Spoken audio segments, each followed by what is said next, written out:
Hello, welcome to Isolation Comedy from Comedy Wham. So excited to have you here. I'm so glad we're still doing this. Feels like a long time, but it's been fun. I'm not your normal host, but I'm very happy to fill in for Colton. This is exciting. I've done a few of these. They're always fun. They're always more fun than they have any right being talking to your computer. So I'm glad to be here with comics and with the audience. Speaking of audience, if y'all aren't familiar with Comedy Wham, there's a lot of stuff out there that we do. We got podcasts, we got articles online with comics all across the globe. Honestly, we've got comics from all over the world. So check some of those out, and follow us on social media, Twitter, Instagram. You know what social media is. I don't have to list them all, do I? And follow comedywham.com for any updates, any upcoming shows. We have cool special shows here and there that aren't just straight stand-ups and podcast filming, some other stuff. So it's always fun. So tune in on all of them. And then just before we get rolling here, all these comics are doing this out of the goodness of their heart to entertain y'all who are in your homes. I've been in my home for 7 months with my children. Hopefully you have too, in your own home, not with my children, preferably. I don't know any of you. Hopefully you've been in your own homes. Stay away from mine, preferably. But during comic sets, they'll have links to their Venmo and PayPal and things like that. So throw them some money. They're hungry. I know I am. My kids haven't eaten in months. That's not true. I feed my kids long before I feed myself. And then on Twitch, if you're joining us on Twitch, feel free to chat. Tell us your thoughts. Tell us how you're feeling. Hurt our feelings. Don't hurt our feelings, please. Our feelings are already hurt enough. Like I said, I have kids. I'm happy to be here. This is. I've never necessarily regretted having kids, but I am so unbelievably jealous of everyone else who does not have children right now. I have a 7-year-old and a 3-year-old, and this pandemic's been perfect for my 7-year-old. He has used this time to get creepy. We've just watched it happen. He started using the phrase by nightfall. No, dude, no, that's not what a normal kid says, you guys. That's supervillain speak is what that is. That's what Bane calls nighttime. I don't know what to do with this kid. He's 7, so he's still a kid, so he's like processing it in a cute way, but he's obsessed with death, like super into death. And they say this is normal. It does not feel normal at all. Like I walked into his room the other day and he just looked up from his Legos. He said, "Daddy, how am I gonna die?" I just said literally the first thing that came to my mind, which was, I don't know, son. There's so many ways we all can die. It's not what you say to an already creepy kid. It's not right. Like I said, he's processing it in a cute way, though. He's 7. He wrote me a song the other day. I'm losing my mind, so I'm gonna sing it on a camera. Strawberry fields forever, but not actually forever, because everything dies, right, Dad? Just driving me to that grave. He's doing it. The other kid is 3, and he's the exact opposite energy. Every single day of this pandemic, he's woken up at 6:30 a.m. and sang Frosty the Snowman at us. Dude, we haven't even had Halloween yet. Give us something here. Don't do this to us. It's too much. He's like a sugar-infused pony eating strawberry waffles in a field of lilacs. That's the energy that this kid has. It's so much. The other kid just runs in. He's like, if a pony ate a sugar waffle, he'd die. I don't know.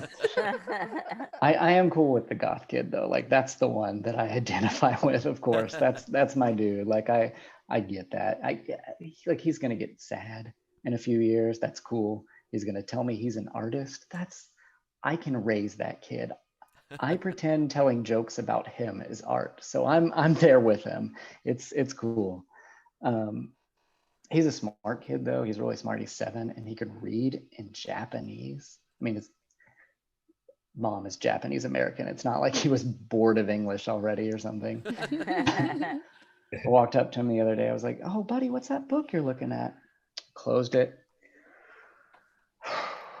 It's a Japanese poem about frogs. You wouldn't understand this, Dad.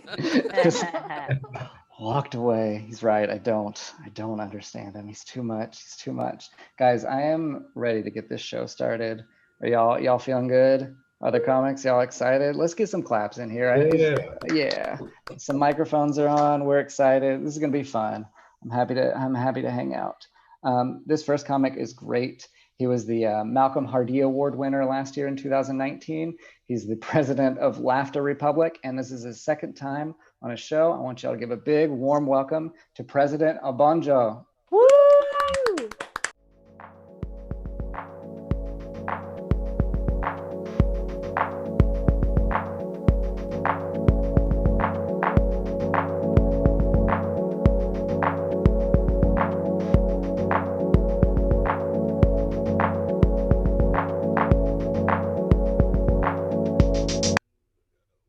Good evening.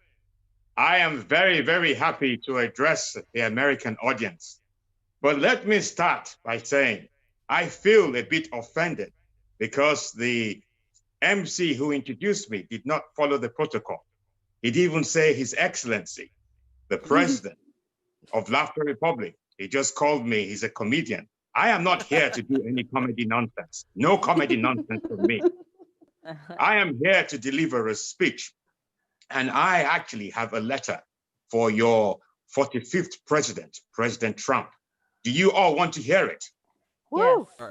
Yes. This is my letter to President Trump. Dear Mr. President, I want to start by wishing you well in the forthcoming presidential elections. You have worked extremely hard over the last 3.5 years, even though it's for yourself. And it is clear that you love America. However, with other African leaders, I must respond to the crisis in the United States. As America descends to chaos, with you attacking your own people, it is clear more than 60 million Americans are concerned and are looking to the world to intervene. Our duty and mandate as African democratic leaders is to protect Black people in America. We know from our previous experience that democratic leaders should leave office once they lose an election. We are reluctant to intervene in America's presidential elections, but we are keen to protect democracy. Our vision for America is that if you leave office after the elections, we have written to the United Nations that if you refuse to leave office and hand over power, we will intervene. Military intervention. It will be the first time Africa has intervened in America. Refusing to leave office will turn America into a pariah state, a failed nation. You remaining in power will lead to chaos and lawlessness. We hope you will consider your position on the matter. The American people deserve better. America deserves a new chapter in its history. We understand you have threatened to leave the US if you lose the election. Let me tell you, Africa will be happy to accept you as a refugee. Let me introduce myself. My name is President Obonjo of Laughter Republic. We're a very small African nation, very close to Wakanda. If you've never heard of Wakanda, I'm sorry, you're racist. You know, since the lockdown, I have been looking for other ways to deliver my speech and create awareness of my art. You would not believe it. I am now on TikTok and I have gone viral on TikTok. Last year, I won the Malcolm Hardee Award. It's a comedy competition in the United Kingdom. I thought I was going to be at Life at the Apollo, which is a main TV comedy show. I am on TikTok, viraling on TikTok. And let me tell you why I got a viral on TikTok. I got a viral on TikTok because I pretended that I was an African dictator running from a police dog. That is all I did. And I got viral, 500,000 views. I have never gone viral on YouTube or Instagram, but TikTok. And these young people, they love me. They say they want me to come and run the United States. They say Obanjo 2020. That's what they've been saying. It's been fantastic. I have to say to you that after this gig, don't worry, you will not have COVID, but there's every likelihood that you will catch Ebola. I am a popular president. I follow the will of my people, the IMF and the World Bank. You know, I have been thinking about your presidential elections. And if Sleepy Joe actually wins, I have nothing in common with Biden. You know, I have nothing in common. I have something in common with Donald Trump because he behaves like an African dictator. You could tell he is an African dictator. I never ever know how to end my set because I'm not really a comedian. I'm just a president that came on a state visit to see the Queen in the United Kingdom. And when I arrived and I met her, I was so disappointed. You know, I'm going to leave you with this. 11 years ago, Obama became president. He gave me hope. He gave me dreams that one day I could also become president of a great nation. 11 years down the line, I'm wearing an army uniform, calling myself President Obanjo because it sounds like Obama, and terrorizing white people across the United Kingdom and the US, and I love it. You know, when Obama became president, my wife was attracted to Obama. Obama this, Obama that. It's as if she wanted to sleep with Obama. Obama is on TV. Obama is playing the trumpet. It got to a stage that every time I made love to my wife, I recited the Obama speeches. They said this day will never come. They said we set aside too high. We were too disillusioned, too divided to achieve a common purpose. You have done what the cynics said you couldn't do. As we're about to come, we both say, yes, we can. Look, guys, you have been a fantastic and wonderful audience. I'm African. They've given me 6 minutes. This could be 60 minutes. So let me cut it really, really short. If you have enjoyed my performance, tell the whole world that there is a new president after the 3rd of November. If Biden doesn't win, we will take over. Thank you.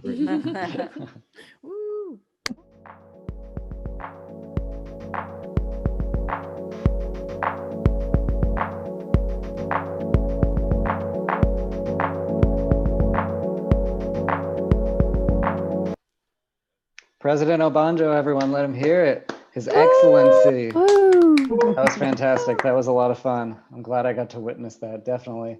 Don't forget, everyone, the links to donate to these comics are in the little, what's it called, a chyron? Is that what that's called? The little lower third. There you go.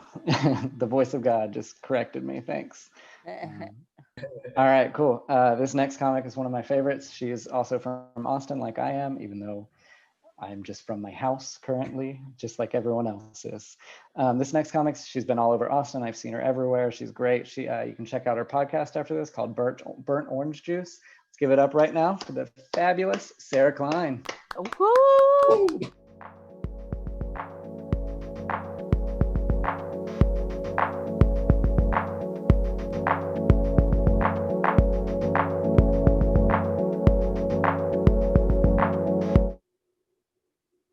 Hello, everyone.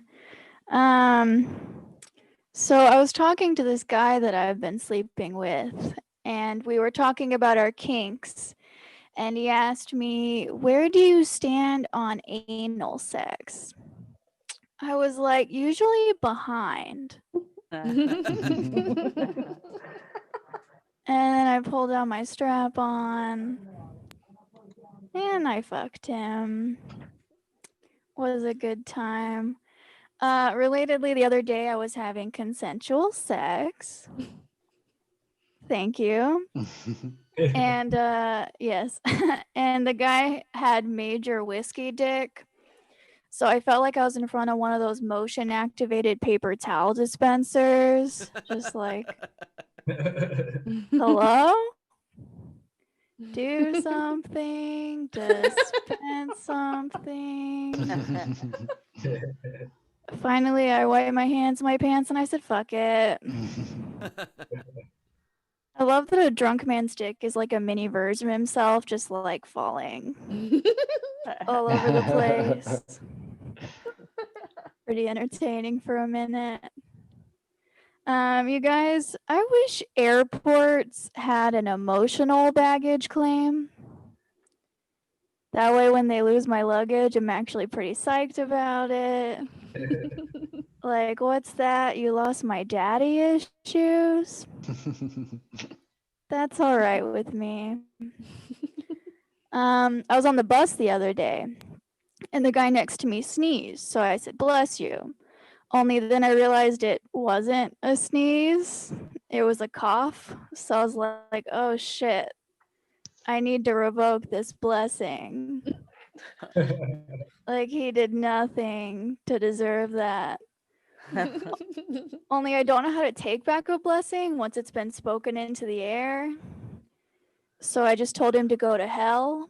I feel like that cancels it out.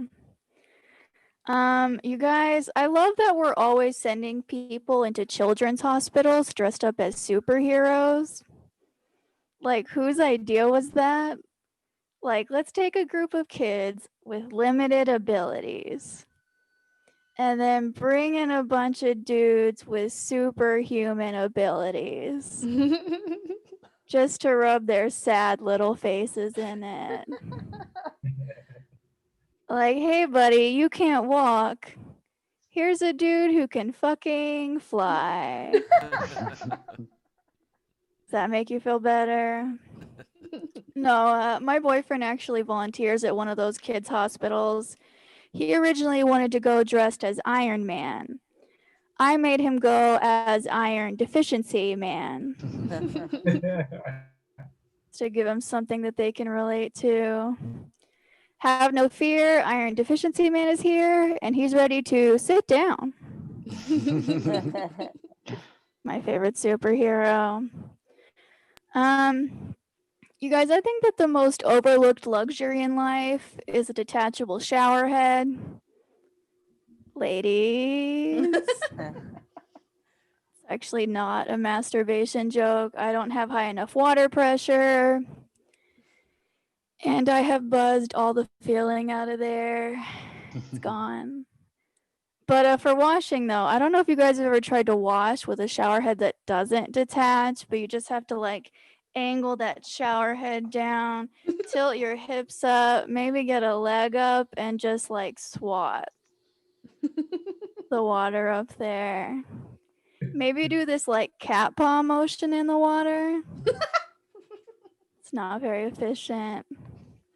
But when you have a shower head that does detach, you can just pop that sucker out, point it right on up, and just power wash your vagina. I like to imagine it's what a guy feels like whenever he power washes a deck and you just watch everything dislodge clean. Super satisfying. And then when you're on your period, you get these fun things that come out that look like crushed maraschino cherries. You're like, I didn't know that was in my body. But I'm glad it's out now. I hate being on my period. Hot take. So I find myself doing things to try to make it end faster. Like just like jumping up and down a lot. Like I'm this mostly empty bottle of ketchup, just trying to get that last bit out. It's my favorite mental image, and now I have gifted it to you. You're welcome. You know, sometimes when I'm getting hot and heavy with a guy, I don't want to ruin it by telling him that I'm on my period. So I just don't. And then I act like it's a surprise to me also. Like, oh wow, I'm finally a woman. I thought this day would never come. I am now fertile. Here's a question for you guys. How come no guy I've ever slept with on a pull-out bed has ever bothered to? Misleading. Speaking of which, it's 2020. We gotta stop relying on men's pullout game as our birth control, right? It's time to take it into our hands and talk about our push-out game. Yeah, no more doing Kegels for his pleasure. We are now doing Kegels to straight up eject him when he's about to come. And it really is the best form of birth control because he will never want to have sex with you again. So it's working out pretty well for me. I'll leave you guys on this. I recently learned that when you're going down on a girl, you should use your tongue to like spell out the alphabet. I tried that, but it didn't work. But then I realized it's because she couldn't read. Thank you guys. I've been Sarah Klein. Woo!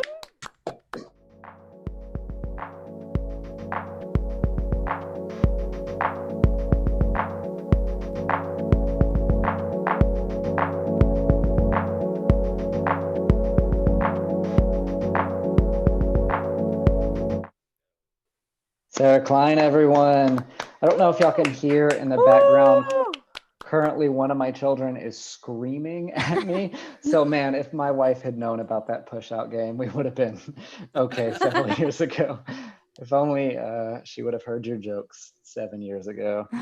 My kid is screaming my first name. He's moved on from dad to my first name. It's a lot. I feel like Professor Xavier is a pretty good one to cosplay at children's hospitals. Just roll in there in a wheelchair. They have the costume ready for you at the hospital. That was great. I love Sarah. She's always fun to watch. This next comic I'm super excited to bring up. Let's get ready, everyone. Let's put your hands together for the very funny Chris Englewood. Woo!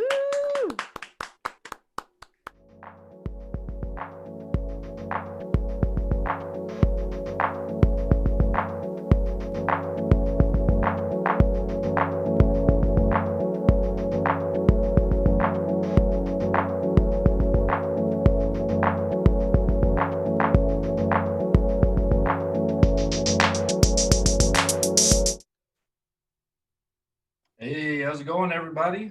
How y'all doing? Woo! Woo! Woo! I can't see or hear most of you, but I assume it's going extraordinarily well.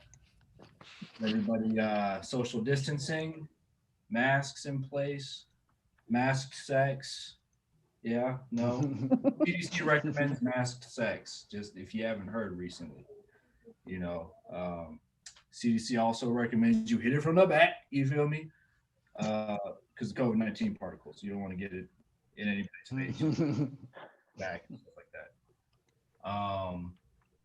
I feel like God could have got a little bit more creative with this one. I feel like his last hit was leprosy. This one's just not that funny. It's like coughing and death. What if it was like you farted and shitted yourself really bad? That would be hilarious, right? We gotta walk around with ass masks and shit. Sorry, sir, you can't come out here with just your pants. You have to have an ass mask. It's my American right to walk around with no pants. So yeah, hopefully one day God will get a little bit more creative with these pandemics. But until then, I'm here to talk about Denver. You might see my background. It says, please do not move to something or the other. It says Denver. That's where I'm from. I'm from Denver, Colorado. And that's the sentiment around a lot of the state, especially with people from here, is don't move here. I feel the opposite. This state has been dope as fuck ever since y'all started moving here. So I'm gonna give you 10 reasons why you should move to Denver. So fuck what these other motherfuckers got to say. You should definitely move to Denver. Reason number 1, no black people. It's like me and maybe 10 other people, and that's really it. You won't move in fear. You don't have to cross the street if you see us walking out. Unless it's me, and by all means, cross the street because I don't want to fuck with you either. But you're not gonna run into that many black people. So that's reason number 1. Reason number 2, we hide poverty extremely well. It's really cool how we do it. We do like homeless sweeps and stuff like that. So you'll be downtown one day and you'll see a camp set up with tents. Next day, it's all gone up the street in a worse neighborhood. It's really good how we handle it. So you're not going to see. Reason number 3, a lot of people thought this would be reason number 1, the weed. But the weed here is just okay. It's not crazy. It's not like California where you can get high and kill yourself. It's like, okay, I spent too much money on this. I could actually get something decent back home. This weed is just all right. So the weed is very reasonable if you're not from here. You got to go to certain spots to get really good weed. It's not like these other places that have just ridiculous amounts of THC. We're going to give you some okay weed. Number 4, have you heard of the Denver Nuggets? Come on now. Denver Nuggets. Type Denver Nuggets in your phone to one of your friends right now, and your phone is either going to predict the N-word or Mogadishu. You know what I'm saying? And it's a great conversation starter either which way. So Denver Nuggets, that's another reason. Reason number 5, Mile High City. We are a mile above sea level. That's 69,000 feet above the sea. Sea levels are rising. It's no doubt about it. Sea levels are rising. So you can learn how to swim better, or you can get some beachfront property at Denver International. So that's reason number 5. Reason number 6, humidity. It's driving the motherfucker out here. You know, so the best thing with that is you finally have an excuse for your cocaine nose. You know, you're bleeding. You don't have to lie to people, say you got in a fight. Now you can say, oh, there's humidity. Yeah, do it away. You feel me? It's the humidity is a great excuse for cocaine. On the topic of cocaine, reason number 7, this is a cocaine state. This isn't a heroin state. You go to Florida, you go to Maryland, those addicts out there are all tired. They basically sleep standing up and shit. It's boring. These crackheads out here are lively. They're entertaining. They're giving shows. It's a wonderful experience. I drove by the park the other day. I thought it was somebody's birthday or something. Nope, just crack. It's great. Definitely got to come out here and check out the cocaine scene. Reason number 8, we also have heroin. So if you are an addict, you have a wide range of drugs you can use, not limited to cocaine. You can get heroin. You can get pretty much anything except Percocet. If anyone knows where to get Percocets, reach out to me, please. But outside of that, you can get pretty much anything. Reason number 9 has got to be my favorite. The 15. If you're not from Denver, the 15 is a bus that runs along the longest street in America, also known as Colfax Avenue. If you're unfamiliar with Colfax Avenue, it is the Motown of crack cocaine use. Crackheads from all over the world come to Colfax to do the crack and stay in these luxurious pay-by-the-hour motels that are infested with bed bugs and not intended for prostitution. It is amazing experience Colfax alone. And if you hop on the 15, you get the full-on experience of being a crackhead without having to do the crack. But you also can do crack on the 15 bus. It's amazing. Reason number 9 is just the 15 bus. I highly recommend it. And then lastly, reason number 10, the rent's expensive.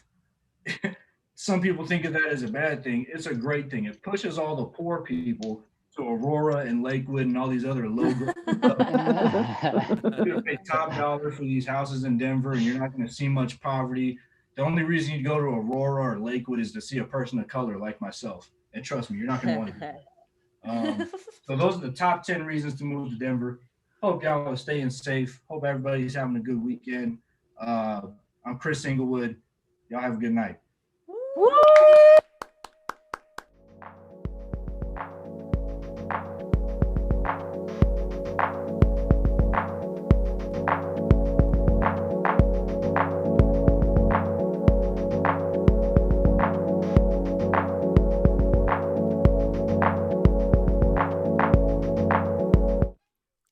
Chris Inglewood, everyone. That was great. Check him out on Instagram at Chris Inglewood, Inglewood with an I at the beginning.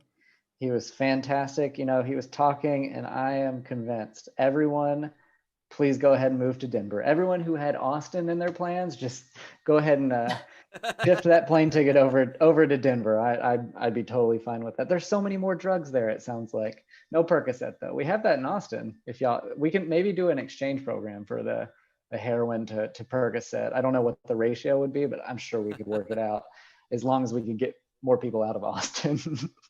Oh, that was great. I liked that a lot. This next comic, super excited to bring her up. She's been on Out of Bounds Comedy Festival, which is near and dear to my heart, of course. She hosts the podcast called Alone at Lunch. She's very funny. I'm happy to bring her up. Give it up right now for Emily Walsh. Woo!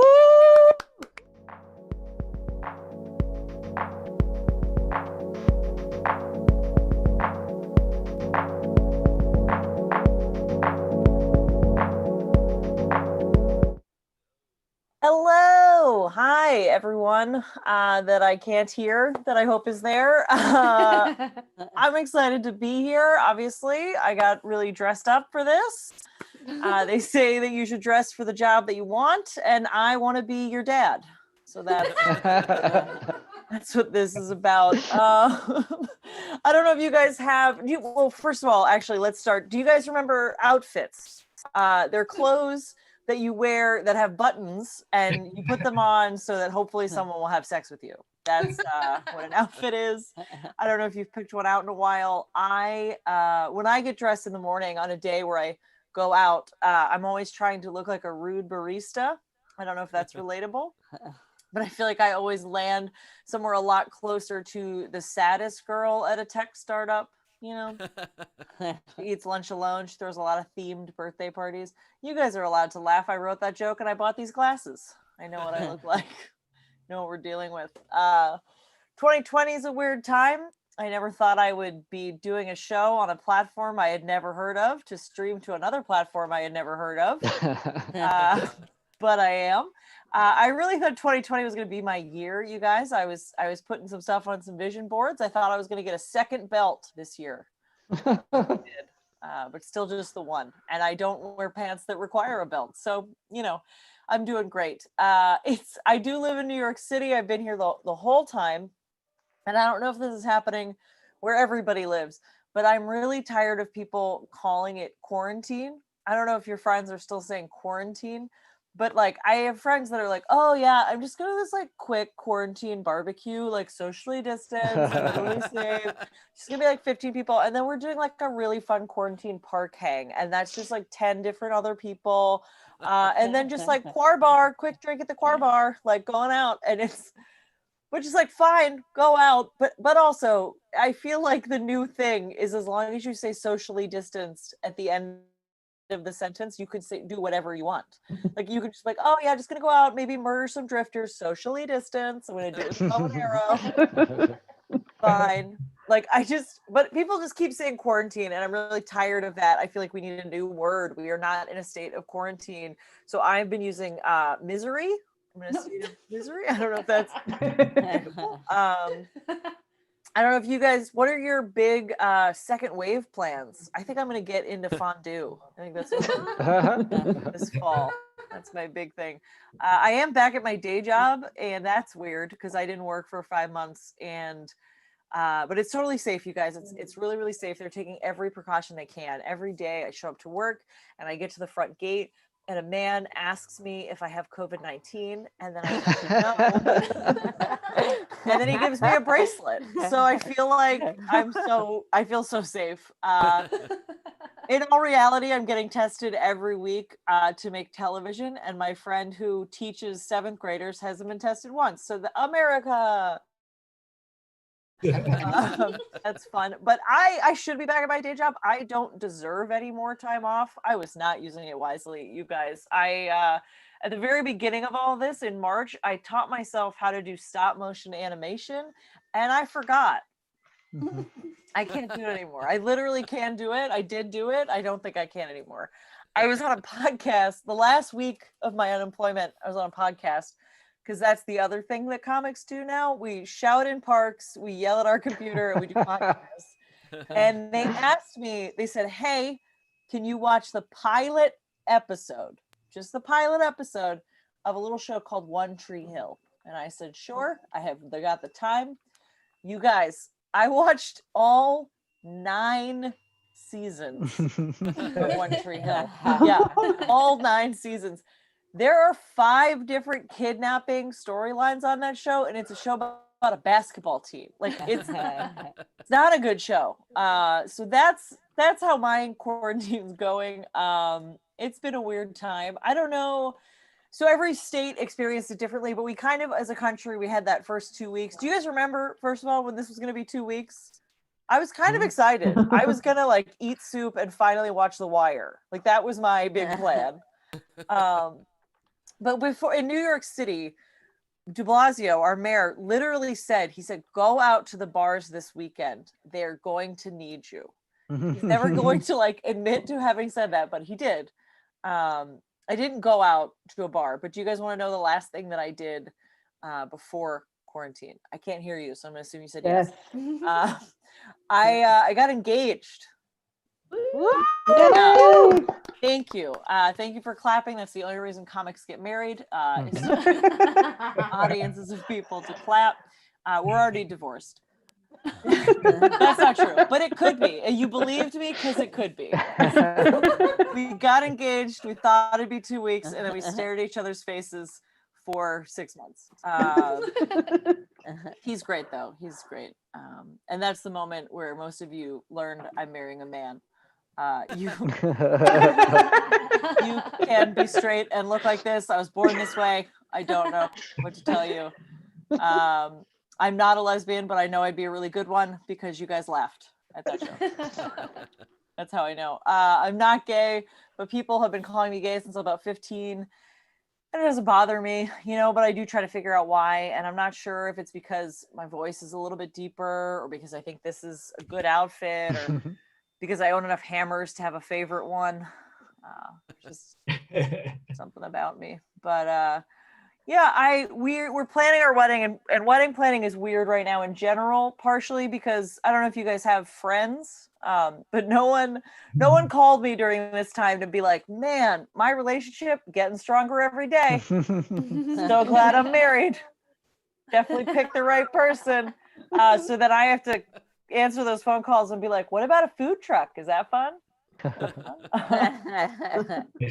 Plus, like weddings, everyone wants to get involved in the planning, get their little fingies in there, and this has been a fun show. I'm kind of wrapping up. We don't have time to get into it, but my dad is kind of dead to me.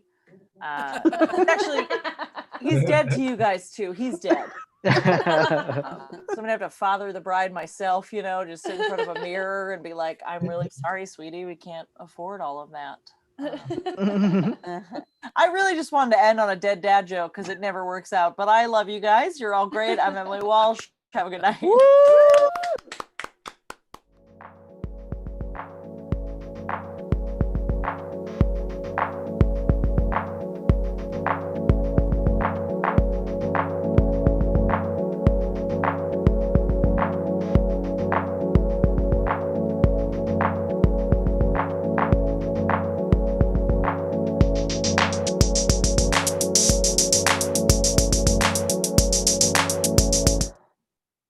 Emily Walsh, everyone, let her hear it.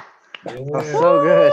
That was really funny. I have moved to the couch. I was told that the last room I was in looked like I was kidnapped by ISIS, so I relocated.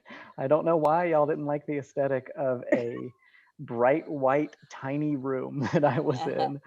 That's where I do my work every day, and I have been wondering why my productivity has been falling. It's because I'm depressed is why, because I have nothing to look at. Give it up for Emily again. That was fantastic. Check out her podcast, like I mentioned, Alone at Lunch. Check that out. She was fantastic. I also wanted to mention, if y'all donate to Comedy Wham, the Venmo for Comedy Wham, that actually gets split evenly to all the comics. So I know you love each and every one of them. If there's not just one you can pinpoint and pick who clearly needs your funds, we all do. Just give to Comedy Wham and it'll get split evenly. All right, we're gonna keep this show rolling. This has been super fun. This next comic is the host of Take 5 Hour, which is the last Wednesday. It's another virtual show. It's the last Wednesday of every month. and she's a member of No Lie Comedy Collective. Put your hands together right now for the very funny Sierra Fitzgerald. Yeah.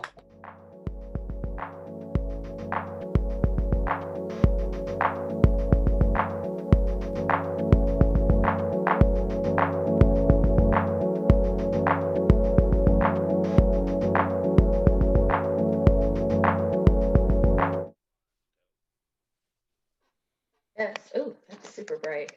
Let's cancel that. Yeah. Trying to get through this quarantine situation the best way I know how.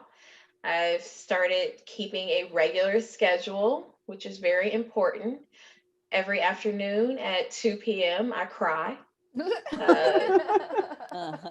Sometimes I switch up the location. Sometimes I cry on the couch. Sometimes I cry on the bathroom floor. Sometimes I go outside and cry where my neighbors can see me. But it's all about the keeping of the schedule, no matter where you might be. I'm not crying because of the state of the world. I'm crying because I am getting older. First sign that I was getting older was when people stopped offering me drugs in dive bars. I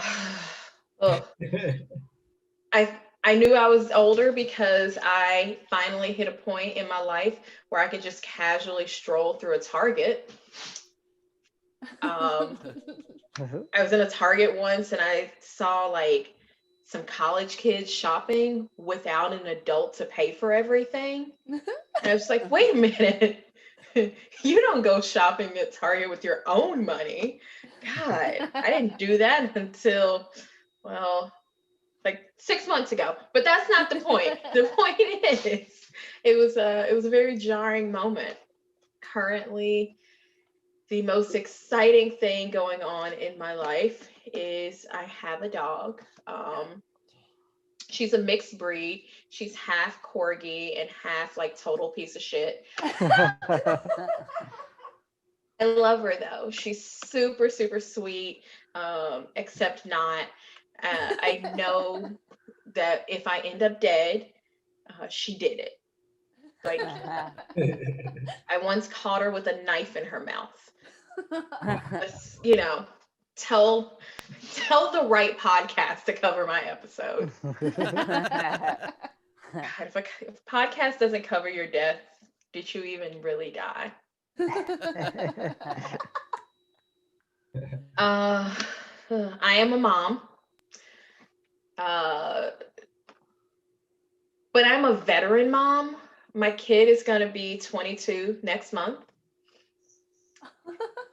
Yeah, it's a lot of like drinking vodka and avoiding sunlight. I'm somewhere between 28 and 45, and there's no need to guess the age. But a lot of my friends now are having kids, like new kids, new baby kids, and they ask me for parenting advice. And I think they asked me because I was a young mother, and they assumed that I'm going to justify their mistakes. But I don't know any 20-year-old moms taking their toddlers to music festivals. Yeah, that's the kind of thing you got to be 35 and up to justify doing. No one's going to spend that ticket price on someone who doesn't even know any of the songs. People ask me little things like, can you hold my baby while it takes put it to sleep? And I still sleep on my stomach myself. Why wouldn't I lay your baby on its stomach? We'll both be surprised when it wakes up. Things were very different 20 years ago. There was still, you know what?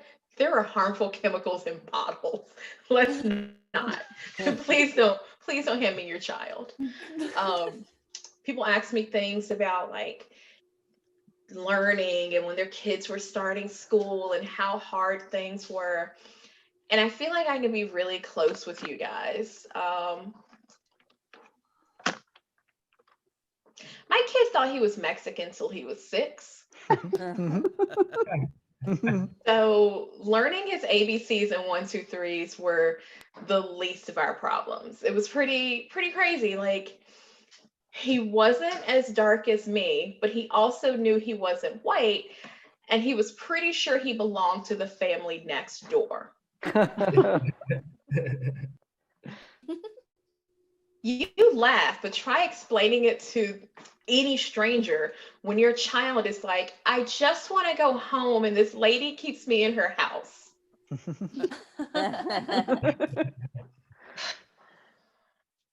Yeah. They say that kids don't see color, and yet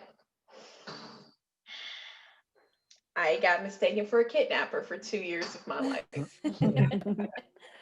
I will never let him forget this. Now he is an adult and he is married, which I'm very proud of, to a Mexican girl. And I was very quick to mention, like, was this your homecoming? Yeah, he's married, but he's still on my phone plan and my car insurance. So if anyone has tips on how to drop your kids, please let me know, because I'm trying to figure out how to cut costs in any way I can. You know what? Being older is a good way to admit when you were wrong about someone. And I'm finally at an age where I can admit that Stevie Wonder made an entire song admitting to being a fuckboy.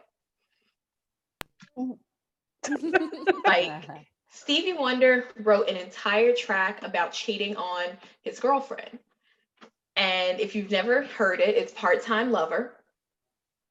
Great track. But there's a part where he's like, I'm going to flick the light to let you know if tonight's the night.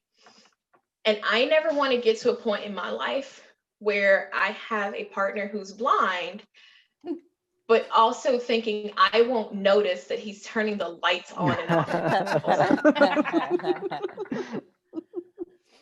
And may all of you have happy relationships that don't involve being cheated on by a blind man who thinks you're an idiot.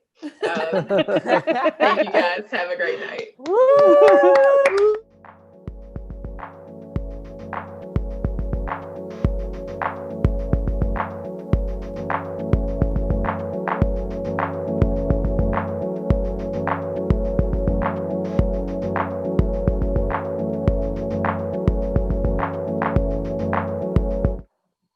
Sierra Fitzgerald, everyone, let her hear it.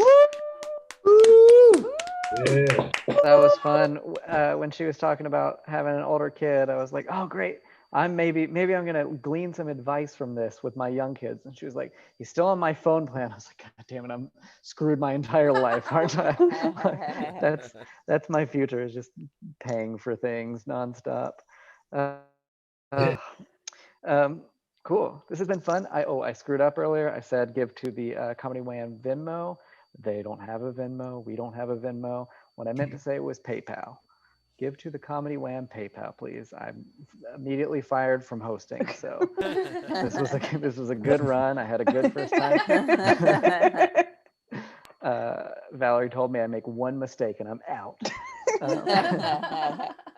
Valerie also told me at the beginning, the normal host, I'm sure y'all are familiar with Colton. He's usually here. She was like, you can sing and dance like him if you want to. I don't have the energy that Colton has. I already sang for y'all earlier. That's all the singing you're getting from me. I'm super excited to bring up this next comic. She's done SF Sketchfest. She's been all over the place. She hosts important conversations over Fruit Chews, the podcast. Check her out right now. Let's get it going for the very funny Mary Jane French. Yeah.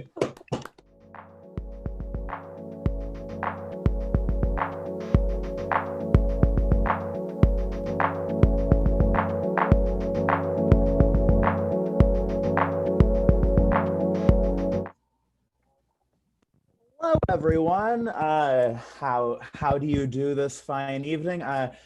First off, I am what I like to refer to as a dry cleaning queer because I do have a laundry list of labels. I am a gender, pansexual, polyamorous person because it is easier to collect identities than it is to cultivate a personality. I want to unpack each of those real quick. First off, I am transgender, and I recognize that with this haircut, that it's less obvious what I mean by that. You know, once upon a time, I asked someone their pronouns, and they said, "Oh, it's they, them." And instead of even asking me mine, they just pointed at me and said, "I'm going to say a hard she, her for you." But that is not the case. Now I look transmasculine enough that my name is probably Aiden.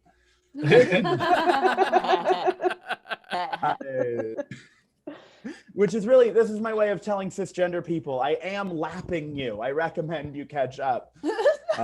On to the next one. I am pansexual. A lot of times when people hear that, they go, well, that's the same as being bisexual, right? And they are onto something because pansexuals are just bisexual gender studies minors. The explanation that I have for that is that bisexuality is when you're attracted to two or more genders, but you're still actively attracted to certain genders. And pansexuality is when gender is just not a factor for you. Like if I'm into you, I'm going to be into your body. Like I'm attracted to talent, for example, if you're really good at fucking me. I'd be really into that. And one of the ways, though, that bisexuality and pansexuality are similar is that people often try to erase large sections of your identity and define you entirely based on who you're currently dating. And I used to be dating another trans girl, which was great because everyone agreed we were gay. But not everyone agreed which version of gay we were. And like that relationship was far from perfect. It had its tensions. Like I got my vagina installed before she got hers, which was a huge source of tension. We actually broke up while I was recovering from surgery, which is honestly probably for the best because I had every intention of literally rubbing her face in it, you guys. And so I can recognize that at this point, pansexuality is really just like the green party of queer identity, which is to say that there are plenty of bisexuals out there who are like, look, no, I get it. In theory, I agree. But if I just say I'm a Democrat, people know what the fuck I'm talking about. I also mentioned being polyamorous. I'm actually contractually obligated to mention polyamory every time I perform because it is a pyramid scheme. So, like a few years ago, I was roped into it, and now I need to rope like 7 more people in. 7 more people into it. But I'm told by the end of the process, I will be a homeowner. So I do my current dating roster. As I've got 2 partners currently. Used to have 3. Actually went through a breakup during the pandemic, which was weird because the pandemic made me functionally monogamous for 7 months. You know, the weirdest part was having a Zoom call where I had to be like, hey, the last 7 months have really given me time to think, and I really think we should continue not seeing each other. So I've got 2 partners currently. One of them I live with, who's my boyfriend, and I have a long distance non-binary partner. And the story behind that is that we both used to live in Richmond, Virginia. Then August of 2018, they moved to France, and then I moved to Los Angeles, which unbeknownst to me just made me the adult pretentious version of that kid in high school who'd be like, yeah, I have a girlfriend, but she lives in Canada. I would be like, oh no, I totally have a partner, but they live in Orleans or Old Orleans, if you will. And my current boyfriend and the boyfriend that I just broke up with, both of them are transgender, and people will be like, Mary Jane, why do you date so many trans? Actually, while I'm thinking about it, that's probably why I've started to look more trans masked, because you are what you eat. But people will ask, just like, why do you date so many trans men? Because people are rude. And I always have to tell them it's because I love that P in V sex, you know, phalanges in vagina. And I do want to be clear. I only enjoy fingering on my front end. I don't like getting my butthole fingered. I don't like digital penetration back there. I'm just way more into anal log. I think the thing that I miss most about pre-pandemic, though, is that with my live-in sweetie, my boyfriend, I miss being able to go into public with him. I miss being able to be affectionate with him because we're both gender non-conforming trans people, and so I love being affectionate with him in public. I love seeing other people seeing us because their facial expressions all read as like, I am pretty sure this is gay, but I'm not sure how. Like, is it to men? Is it to women? If it's one of each, which is which? Like, I know that if I broke them down to their elements, I could build a straight couple. But that doesn't seem to be what's going on here. And they're right, because like I said, I'm pansexual, he's bisexual. I know what you're thinking. How will you raise the kids? And the answer is, I totally don't have reproductive organs. Neither of us do. Because like I said, I got a vagina installed a few years ago. And when they gutted and renovated the whole thing, they got rid of the reproductive parts and left me with just the fun parts, which of course is my tagline for my genitals, just the fun parts. So you know it's mostly pubes. Thank you. That's my time.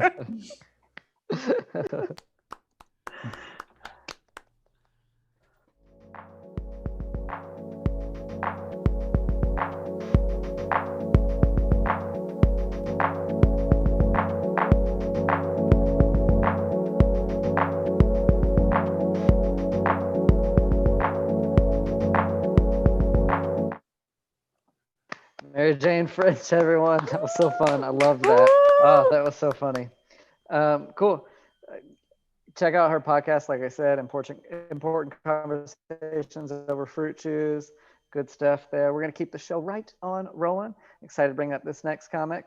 You can hear him on Sirius XM. You can see him on Amazon Prime. He's got a new special called Burning Sensation out in November. Give it up right now for the very funny Phil Johnson. Woo!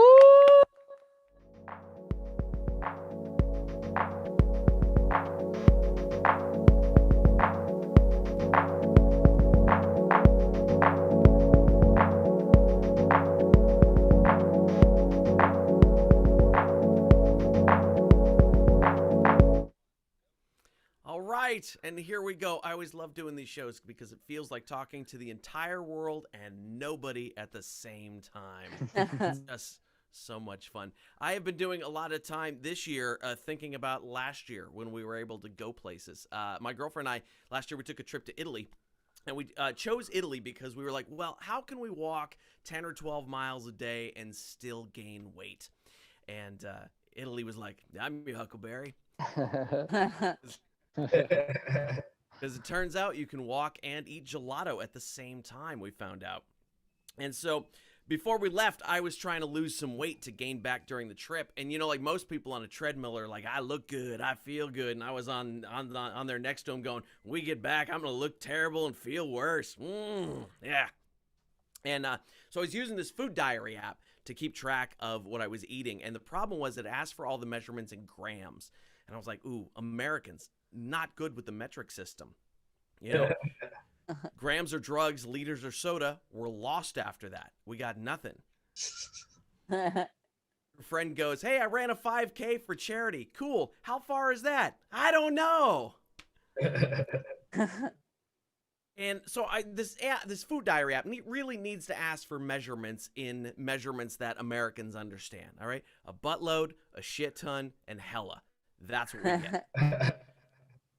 We all know how it works. 2 buttloads equals a shit ton. 3 shit tons is hella. It's easy.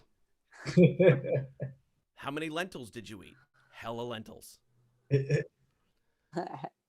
And being Americans, we only have descriptions for large quantities. We don't have any descriptions for small quantities. I mean, you might pretend, like on St. Patrick's Day, you're going to have a wee bit of beer, but we all know that's a shit ton of beer, all right? Don't lie.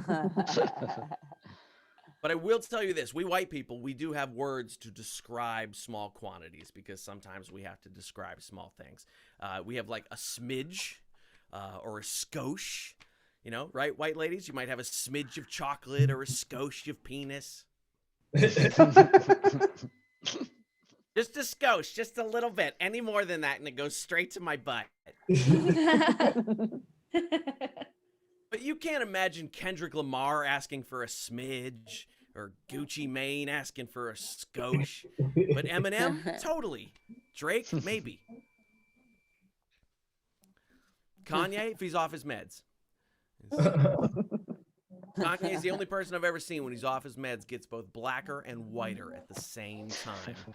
How are you going to preach like a Baptist minister and diss Harriet Tubman? You can't do that. If you don't have access to words like smidge and skosh, there's a workaround. You can say something is hella small. That is like multiplying hella by a number less than 1. It works. Hella times 0.001 is hella small. But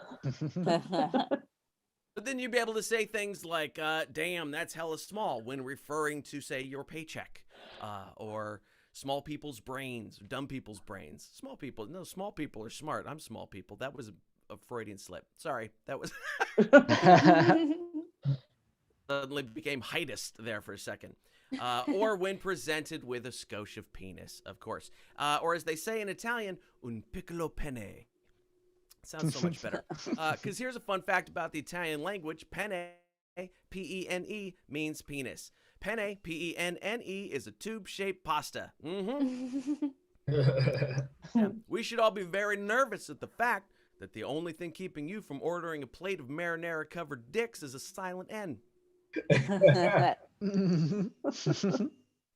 I even checked with Google Translate because it'll pronounce it for you, and I put in P-E-N-N-A, P-E-N-A, 2 N's, the pasta, and it went penne. And then I put in penne, P-E-N-E, and it went penne. All right, well, it kind of shows where their linguistic priorities are, I suppose. And so one night on the trip, we're in Florence, Italy, and we're looking for a place to eat dinner and looking at Yelp reviews. And there was more than a few reviews from Americans saying, oh my God, this place has just ruined me for Olive Garden. Panda Express should ruin you for Olive Garden. Accidentally walking open-mouthed into a spider web should ruin you for Olive Garden. In Rome, if you even say Olive Garden, an angel loses its wings. And it's not that happy little bell sound either. Losing its wings sounds like sweaty thighs on a leather seat. Sounds like unrolling packing tape. I like how Olive Garden was like, how can we offer unlimited breadsticks, but make sure that people don't order too many of them? Oh, we'll just make them the worst thing you've ever put in your mouth. They may as well offer unlimited sticks. But honestly, in Italy, it was nice because we didn't see a bunch of those big corporate chain places. They don't have them there. I mean, except for all those Catholic churches. They got them like Starbucks over there, you know. And every 15 feet, there's another 600-year-old church. And if you go into any of them, they will say, oh, this is God's house. And I was like, oh, I get it now. It's not a religion. It's a real estate business. That is a heck of a portfolio. God is like McDonald's. All right, that was a terrible closer, but that's all I planned on doing tonight. So thank you guys very much. My name is Phil Johnson, PhilJohnsonComedy.com for all the stuff. Yeah. Woo!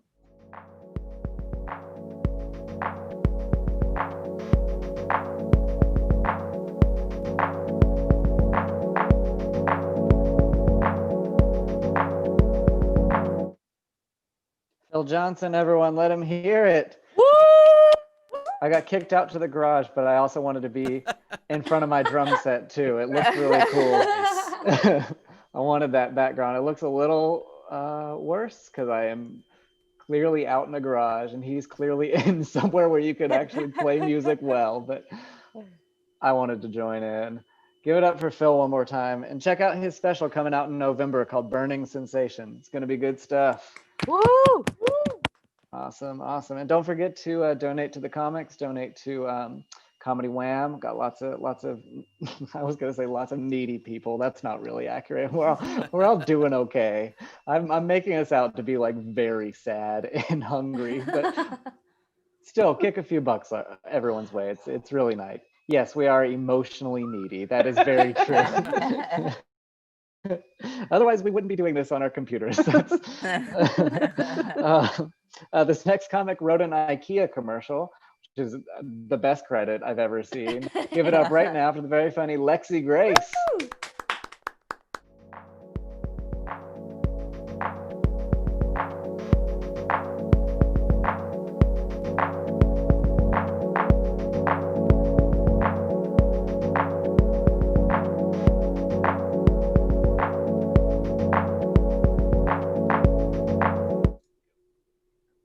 No, Scott, like seriously, I've enjoyed seeing your house. I look forward to hopefully we'll get to see the kitchen or the bathroom next.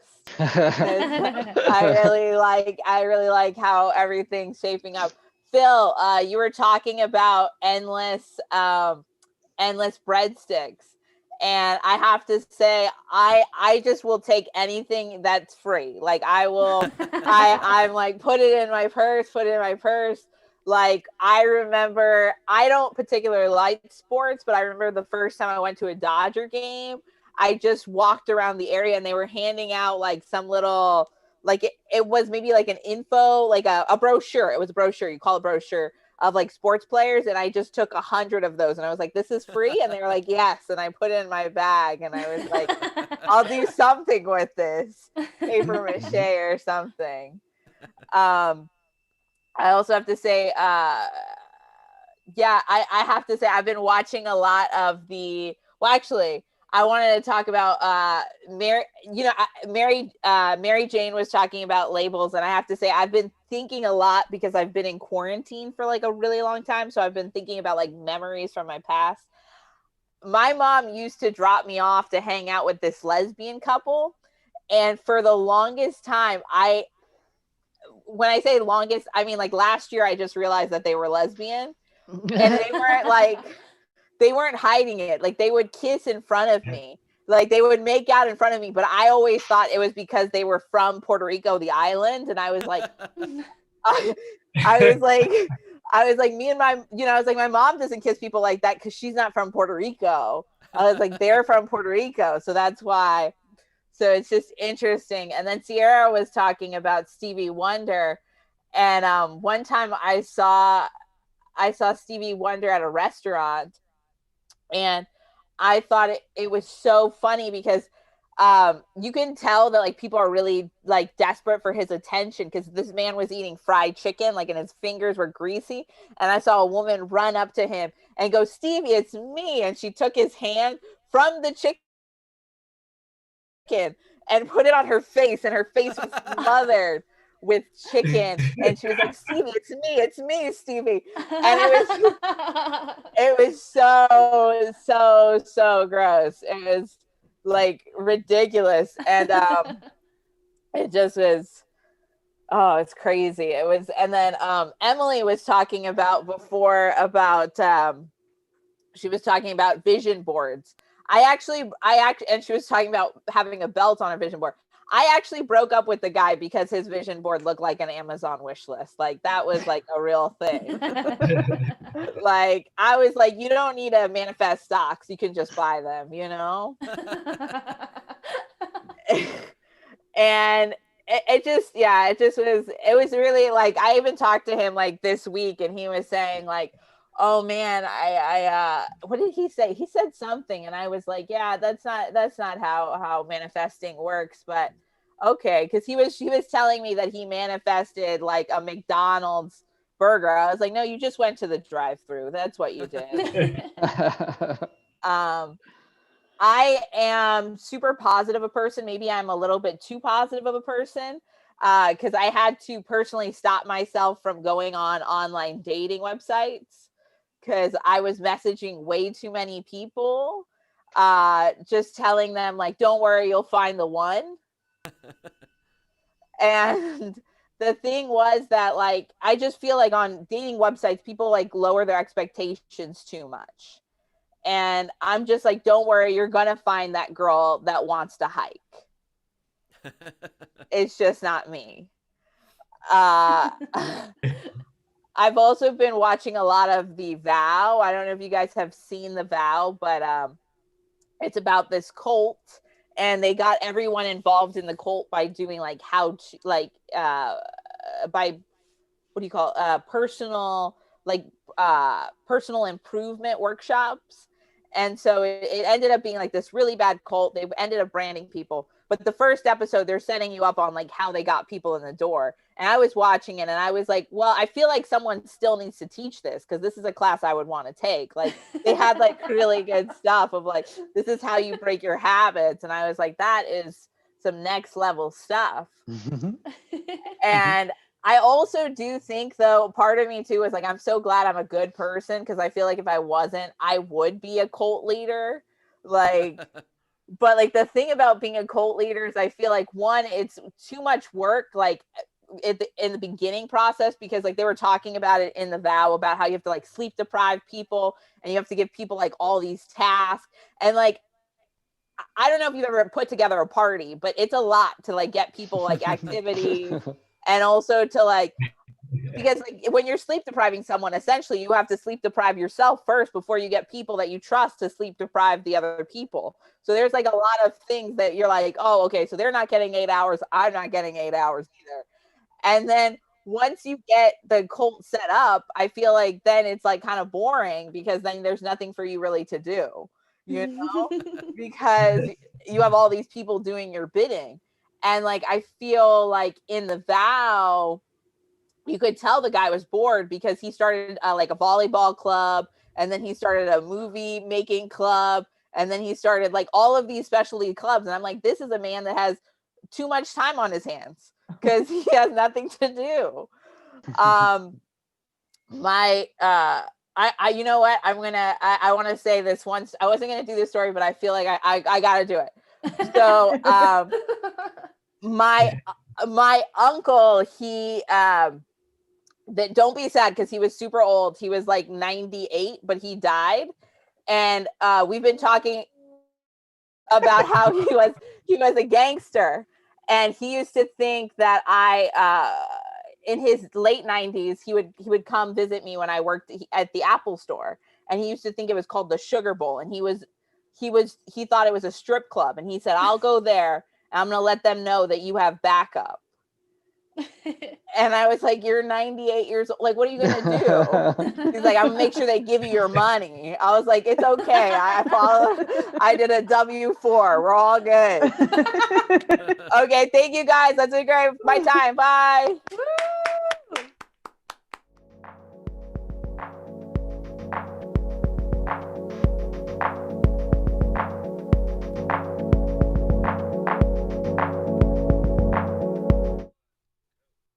Lexi Grace, everyone, let her hear it.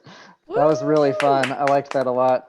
You said you wanted to see the rest of my house. I got kicked out to the garage because I woke up one of my children. So you're going to see the garage from now on. Is what you're going to see. But I made it spooky.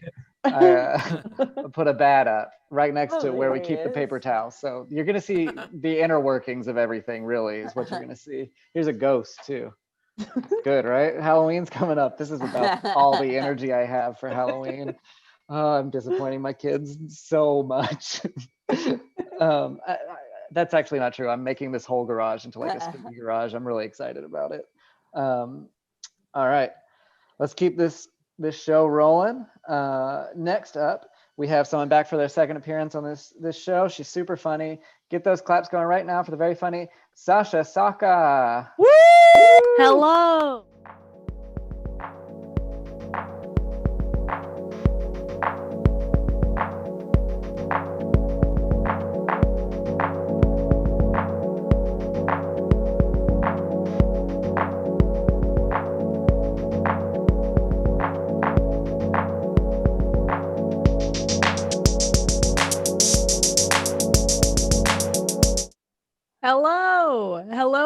everyone. Welcome to the trauma dungeon, aka my room, because I still live with my parents. What's up? Anyway, I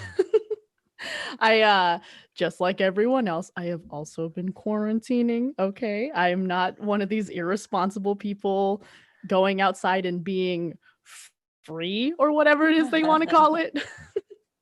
I've been working from home. It's been interesting working from home because I'm used to an office, you know, like I don't have a real job. I have like one of those bullshit creative jobs that you get, and I work for a rave company. That's always fun, right? Who wants some Molly?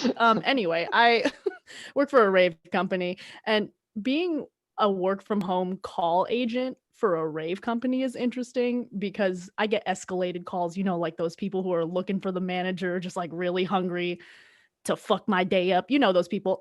So like I'm getting these calls from people who are pissed off and they're just like, my pasties didn't show up in time for virtual Coachella. Okay. I need to speak to a manager.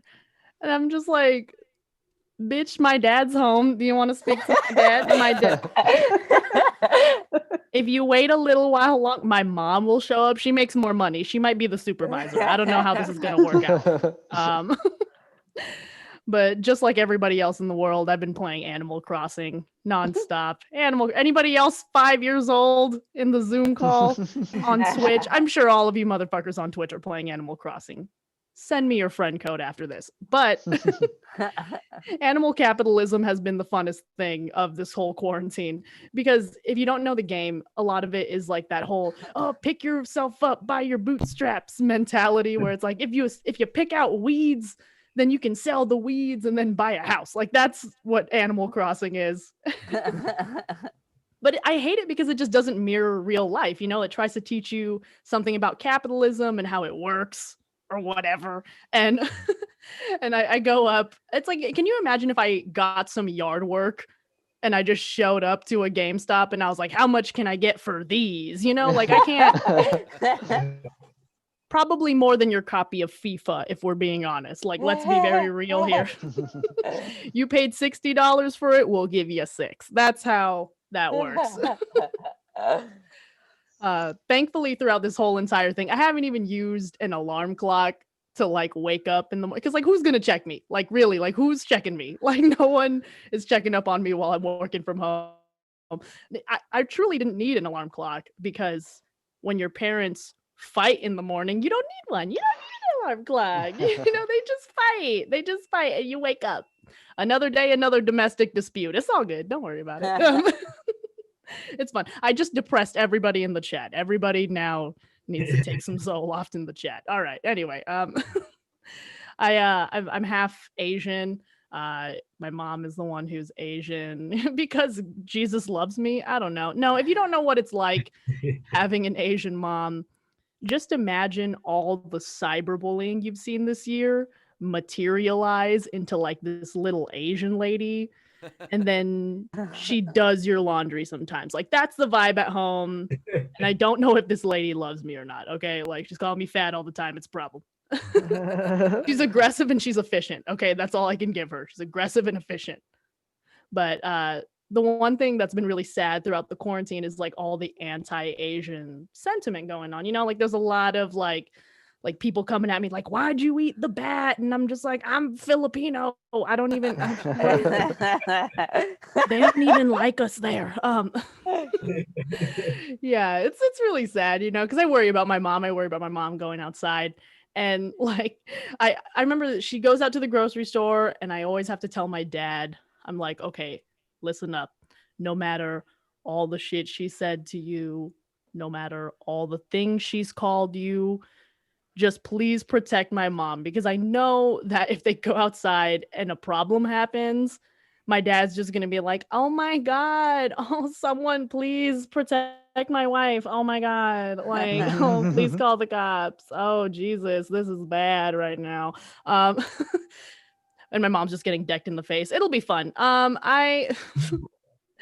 Nobody liked my mom getting their ass beat. This is a woke Zoom comedy show. Okay, this is woke. You know what? Scratch that joke. We're too woke for that joke. Anyway, No, immigrant dads have no patience. Like my dad, he's not Asian, unfortunately. He's Persian, which is another problem in and of itself. Not trying to say that Persians are a problem, but I'm just saying my dad is specifically a problem.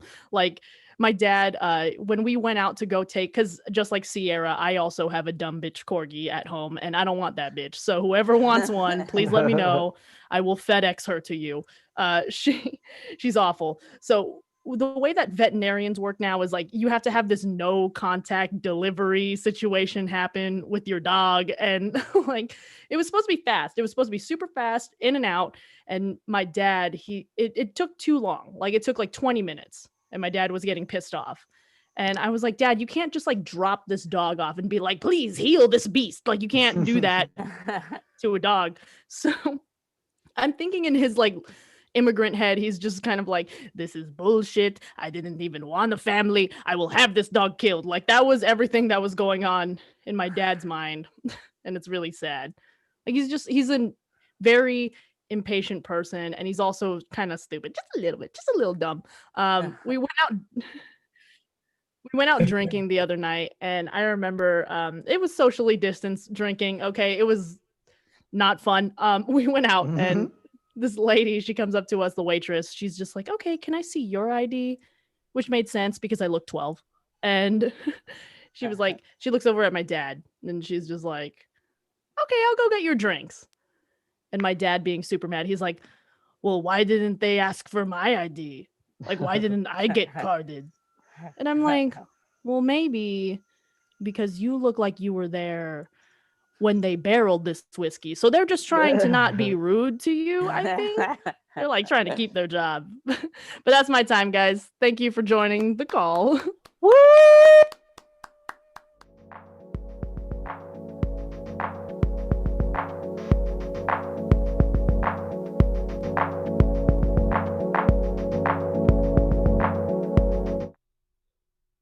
Sasha, Saka, everyone, let her hear it.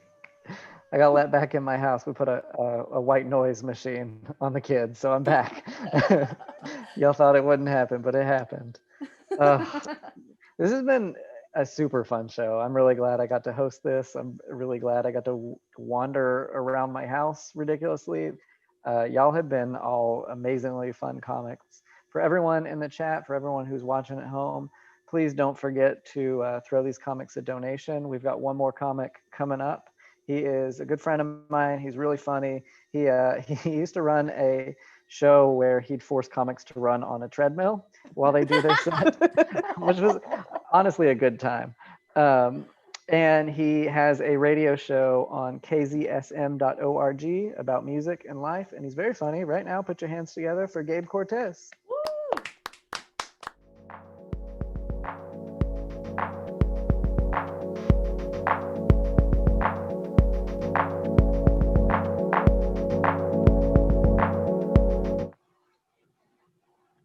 Heck yeah. Hey guys, I'm Gabe. Nice to meet you. I just want to thank Isolation and Comedy Wham for having me again. Scott, super cool house. Love what you're doing with the hair, man. It's so top tier, beautiful. Yeah. Scott's incredible. All you guys have been super incredible, man. We've seen a bunch of people that I've never heard of before, and y'all probably haven't heard of me, so you know. I've seen a comic with cat ears on. That was the last one, and that was honestly the only one that I watched. So great job, everyone. Currently, I am at a friend's house. I'm at a friend's house, and I'm in my friend's bathroom, my best friend's bathroom. It is a disgusting mess in here, but I'm not surprised. Yeah, so I'm hiding out in his bathroom. He's not home, and I hope he never comes home because I'd like to live here now. But yeah, I want to treat this just like a normal set. I've done this show a couple times, and you know, I've done different bits, and I've had some fun, you know, with the three people that watch this stuff, and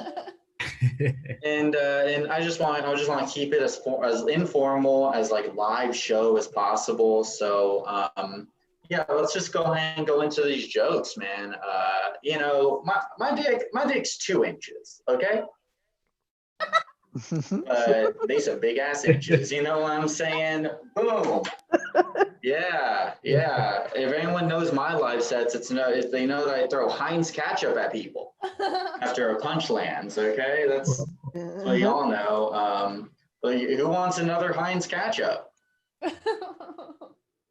Yeah, baby. No one does. That's why I don't want them. That's why I throw them.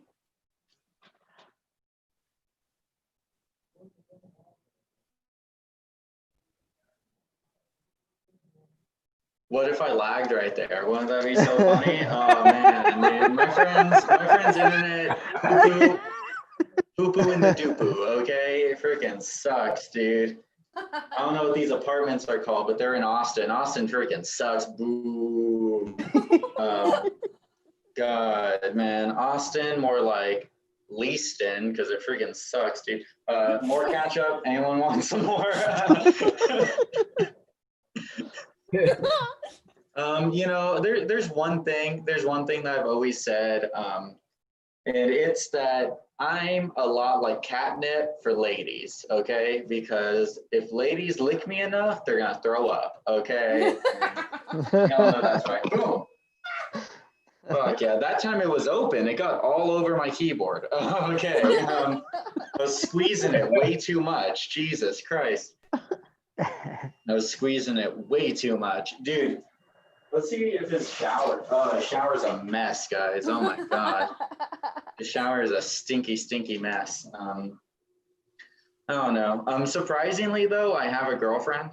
So I have a great girlfriend. She's really cool.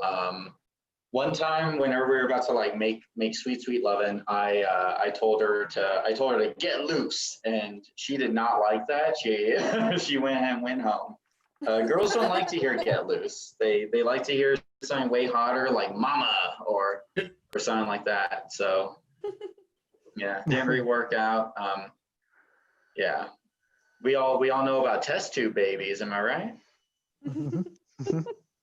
You know, I was actually a test tube baby, believe it or not. I was made in a test tube inside my mom's pussy. Dude, that was actually my best joke at Cap City. So may rest in peace. May rest in peace. Boom. This time it's mustard, okay? Because it was sour. That's so funny. You know, the weather's getting cooler, but no big deal. I really like the winter. It's kind of my favorite season. Whenever I was a kid during Christmas, my sisters convinced me that Christmas was actually Halloween. So I would be more scared of Santa Claus because they told me it was just like Freddy or Jason in a different costume, and that he was really coming to kill me. So yeah, I'm not reading notes either. Just in case y'all are thinking. Yeah. You know, my parents, I've been thinking about this because my parents won't let me come home during this whole COVID epidemic because I go out, I work, I do all this stuff, and I don't feel like risking their life, you know, which is really ironic because my parents actually thought growing up that the phrase was take a penny, leave me in a hot car. So they would constantly leave me in those just super hot cars. Yeah, mayonnaise to your face right there.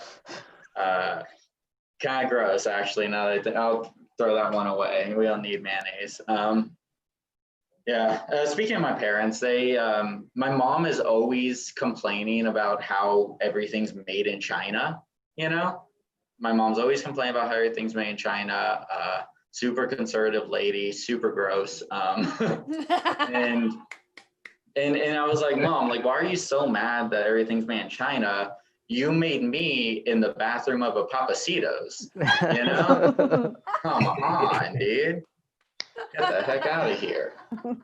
Yeah, I was talking about my girlfriend earlier. My girlfriend's actually bi. She's bisexual, and that's really cool because you know, we can both like kind of talk about like how pretty girls are, you know, but she can actually get them. No. And I just have to watch from a far distance. Okay. Yeah. Catch up to your face. Boom. Yeah. Someone said well-stocked bathroom in the chat. Oh, by the way, I mean, I don't know if anyone's talked about this, but there's a chat with all the comics, and they just talk mad shit. Okay. They're so mean. Oh my God. They're so mean to each other. Comedy is the most toxic way to make money, I think, next to probably accounting, you know, because I've seen Wolf of Wall Street. He was an accountant, right? Wolf of Wall Street? Oh no, he was a wolf. That's it. Dude, Wolf of Wall Street, but with a real wolf. That's something right there.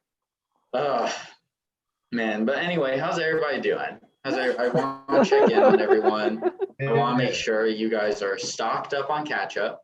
I want to make sure you guys are not so freaking tense, you know. I just finished watching Joker for the 10th time, and I think this world's a little bit too serious, you know. No, me and my girlfriend actually we do Joker impressions of each other, and specifically a Jared Leto Joker. So I just write damage on my forehead, and she sends used condoms to me in the mail. Yeah, that's a thinker right there. You don't know the joke unless you do some research. Google it at home. I don't give a fuck. Yeah. By the way, I can't hear y'all at all, so I don't know whenever the light happens. I don't know anything like that. So I'm just gonna. Fuck yeah, dude. Fuck yeah. I just heard it. I'm assuming that's what it is. I was gonna start playing like Benny Hill music as I left. But anyway, what? There's a knock at the door. So I guess my roommate's friend. I guess my friend is here. Oh my fucking God. Oh my God. It was me, Scott Steiner, and I voted for Trump and Biden. Oh my God! Save me! Save me!